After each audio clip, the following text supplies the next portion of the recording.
పద్మశాలి మూల పురుషుడు భావన ఋషి ఖ్యాతి భార్య. వాళ్ళ పిల్లలు దాత విధాత లక్ష్మి. లక్ష్మి విష్ణుమూర్తి భార్య, మన ఇంటి ఆడపడుచు. ఇంకా చెప్పాలంటే మార్కండేయుడు, మృకండుడు చాలా మంది ఉన్నారు. వాళ్ళందరి గురించి చెప్పడం అది చాలా సమయం పడుతుందండి. చాలా మంది ఉన్నారు. భావన ఋషి భద్రావతి సూర్యుడి కుమార్తె. వీళ్ళ పెళ్లికి దేవీ దేవతలందరూ వచ్చి ఆశీర్వదించారు. మేము పద్మశాలీలము. మమ్మల్ని పద్మ బ్రాహ్మణులని కూడా అంటారు. మా క్యాస్ట్లో పౌరోహిత్యం కూడా చేస్తారు. మా క్యాస్ట్లో అందంతో పాటు చదువు తెలివితేటలో ముందంజలో ఉంటారు చాలామంది. అందుకు మేము ఎంతో గర్వంగా ఫీల్ అవుతాము. మేము పద్మశాలీలము. మహాలక్ష్మీదేవి మా ఇంటి ఆడపడుచు, విష్ణుమూర్తి మా ఇంటి అల్లుడు. ప్రతి సంవత్సరం మా చేతుల మీదుగా లక్ష్మీదేవికి పసుపు కుంకుమ చీర సార పంపిస్తాము. ఈ క్యాస్ట్లో పుట్టినందుకు మేము చాలా గ్రేట్గా ఫీల్ అవుతున్నాము. పద్మశాలీలము, పద్మ బ్రాహ్మణులు అంటారు. భృగు మహర్షి వంశస్థులు. ఋషి అనే గోత్రము మా పద్మశాలీలకు మాత్రమే ఉంటుంది. మా పద్మశాలీలు అన్ని రంగాలలో ముందంజలో ఉన్నారు. అందుకు మేము గర్వపడుతున్నాము. మమ్మల్ని పద్మశాలీలు అంటారు మరియు పద్మ బ్రాహ్మణులు అని కూడా అంటారు. ప్రపంచంలో మానవాళి అందరికీ బట్టలు అందజేసిన ఘనత పద్మశాలీలదే. అందుకు మేము ఎంతో గర్వంగా ఫీల్ అవుతున్నాం.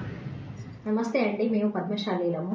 దేవీ దేవతలకు కూడా మేము నేసిన పట్టు వస్త్రాలు మొదటిసారిగా కట్టబడతాయి.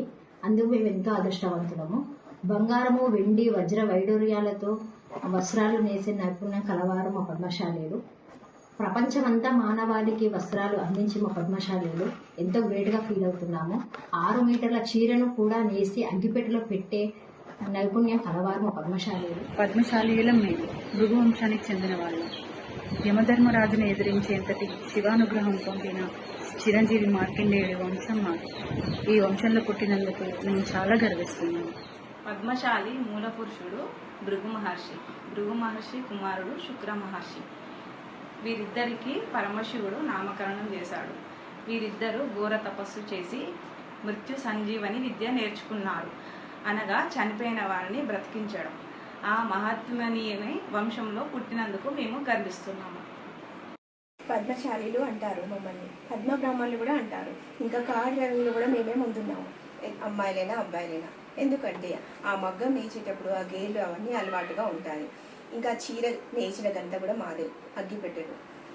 ఇంకా దానికి మేము చాలా గ్రేట్గా ఫీల్ అవుతాం. భావన ఋషి భద్రావతికి 101 మంది కుమారులు పద్మశాలీలు.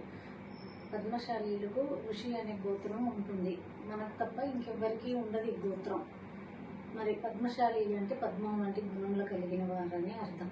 పద్మము బురదలో ఉన్న నిశ్చలంగా స్వచ్ఛంగా ఉంటుంది.